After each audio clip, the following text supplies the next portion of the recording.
हे माता शेरावाली, तेरी महिमा है निराली।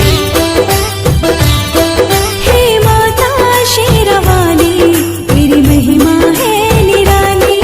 चरणों में शीश झुकाऊं